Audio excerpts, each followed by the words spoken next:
एक लंबे समय पहले एक गांव में सुरेश और कीर्तना नामक पति पत्नी रहते थे। उनके गीतिका नामक एक सुंदर सी बेटी थी। सुरेश हमेशा सबके सामने बेवजह गर्व से पेश आता था। एक दिन शाम के समय में कीर्तना उनके घर पे वड़ा पाव बनाती है। कीर्तना, तुम्हारे हाथ का ये वड़ा पाव सच में बहुत स्वादिष्ट है। और इतने में उनके घर सुरेश के रिश्तेदार आते हैं। अरे सही समय पे आए हैं, मेरी बीवी अभी अभी गर्मा गर्म वड़ा पाव बना रही है, बहुत स्वादिष्ट है। कीर्तना, जरा मेरे रिश्तेदारों के लिए भी वड़ा पाव बना के ले आना। जी अभी लाई।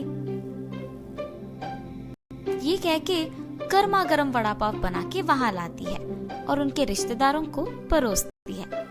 उनके रिश्तेदार उसे खाने के बाद कहते हैं, सुरेश, तुमने ठीक कहा, हम वाकई ही सही समय में आए हैं, वरना इतने स्वादिष्ट वड़ा पाव हम नहीं खा पाते। मेरी बीवी जब भी वड़ा पाव बनाती है ऐसे ही एकदम स्वादिष्ट वाले ही बनाती है, इसीलिए जितने भी बार बनाती है मैं उन्हें उतने ही प्यार से खाता हूँ। हाँ, बात तो सही है, इतने स्वादिष्ट वड़ा पाव तो कोई आसानी से नहीं बना सकता। अगर तुम्हारी बीवी ने दुकान लगाया तो लोग खरीद के खाएंगे ने। हाँ नरेश, अगर मैं इतना स्वादिष्ट वड़ा पाव बनाती तो पक्का दुकान लगा देती। अगर मैं अपनी बीवी के साथ एक वड़ा पाव का दुकान शुरू करूंगा तो सभी वही आके खाएंगे और उन्हीं स्वादिष्ट वड़ा पाव के बारे में सारा गांव बात करेगा। ये एक अच्छा सोच है। ऐसे ही उसके रिश्तेदारों के जाने के बाद भी उसी विचार के बारे में सोचते रहता है। तब कीर्तना को नजर आता है कि उसके पति किसी सोच में पड़े हैं। उनके पास जाकर कहती है, क्या हुआ जी, किस चीज के बारे में इतना सोच रहे हैं आप? कीर्तना, तुमने तो सुना है ना कि मेरे रिश्तेदारों ने क्या कहा, हम हमारे घर के सामने ही एक वड़ा पाव का दुकान लगाएंगे। तब मेरे रिश्तेदारों के ही तरह इस गांव के सारे लोग उसी के बारे में बात करेंगे। ठीक है, आपके विचार के अनुसार ही हम वड़ा पाव बना के बेचेंगे, लेकिन आपको अब से ऐसे बेवजह गर्व की बातें करना बंद करना पड़ेगा। अगर आप इसी बात को मानकर अपने बर्ताव को बदलने का वचन देंगे तो ही हम ये व्यापार शुरू करेंगे। हाँ, अब अगर मैं अपनी बीवी की बातों को नहीं मानूंगा तो वो शायद व्यापार शुरू करने के लिए नहीं मानेगी और मेरे ख्यालों के अनुसार कुछ नहीं होगा। ठीक है कीर्तना, तुम्हारी इच्छा के ही अनुसार मैं अपना बर्ताव बदलूंगा। हम कल से ही वड़ा पाव बना के बेचेंगे। और ऐसे ही वो बाहर जाकर वड़ा पाव की तैयारी के लिए जरूरी सामग्री लेकर आता है और अगले दिन नरेश उनका दुकान शुरू करके उसकी बीवी को वड़ा पाव बनाने के लिए कहता है। कीर्तना उसके पति के बातों के अनुसार ही वड़ा पाव बनाना शुरू करती है।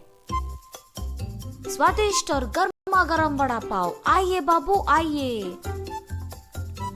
ऐसे जोर जोर से चिल्लाने के कारण उस तरफ जाते हुए सारे लोग आकर्षित होकर उसके दुकान आते हैं और वड़ा पाव लेके उन्हें खाने लगते हैं।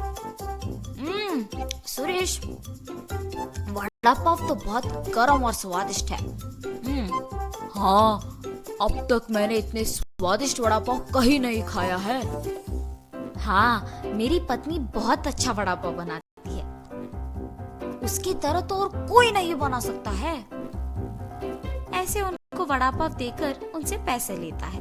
उस रात को जब बैठ के वो आए हुए पैसों की गिनती करने लगते हैं तो कीर्तना कहती है, अरे वाह, पहले ही दिन हमें लाभ आया है जी। निवेश के पैसों से ज्यादा पैसे तो हमने कमाया है। क्या सच में? अगर हमने ऐसे ही इसे बरकरार रखा ना तो जल्द ही हमारा बहुत बड़ा व्यापार बन जाएगा कीर्तना। हाँ, आप सही कह रहे हैं। पहले ही दिन उतने पैसे देख पति पत्नी दोनों खुश होते हैं।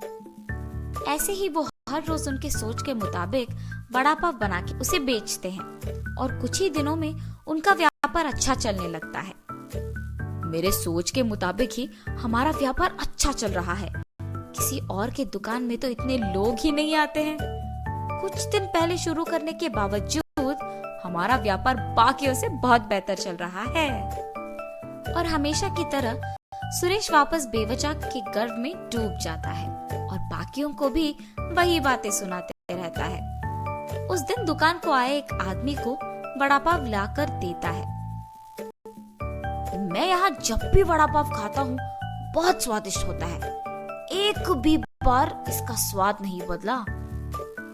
हाँ हाँ, आपने सही कहा, मेरी बीवी बहुत अच्छा वड़ा पाव बनाती है।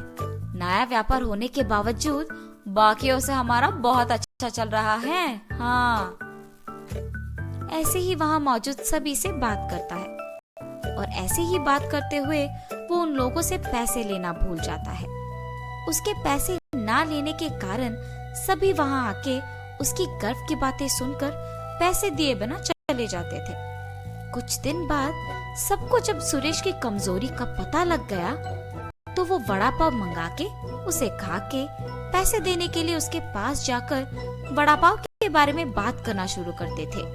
सुरेश उनके बातों में पड़ के गर्व की बातें करता था और उनसे पैसे लेना भूल जाता था और कुछ देर बाद वो लोग वहाँ से पैसे दिए बिना चले जाते थे।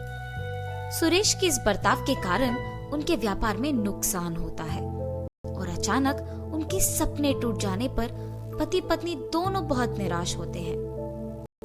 कीर्तना, मुझे माफ करो, इस सब का कारण मैं हूँ। मेरे इस झूठे गर्व के कारण ही सबको मेरी कमजोरी का पता लग गया और उन्होंने उसका फायदा उठाया। इसीलिए हमें अब नुकसान भुगतना पड़ रहा है। ऐसे कह के बहुत दुखी होता है। आपको अपनी गलती का एहसास हो गया, बस ये काफी है। अब से हम हमारा व्यापार ढंग से चलाएंगे। ठीक है कीर्तना। और तब से पति पत्नी दोनों उनका वड़ा पाव का व्यापार बहुत अच्छे से चलाते हुए खुश रहते हैं।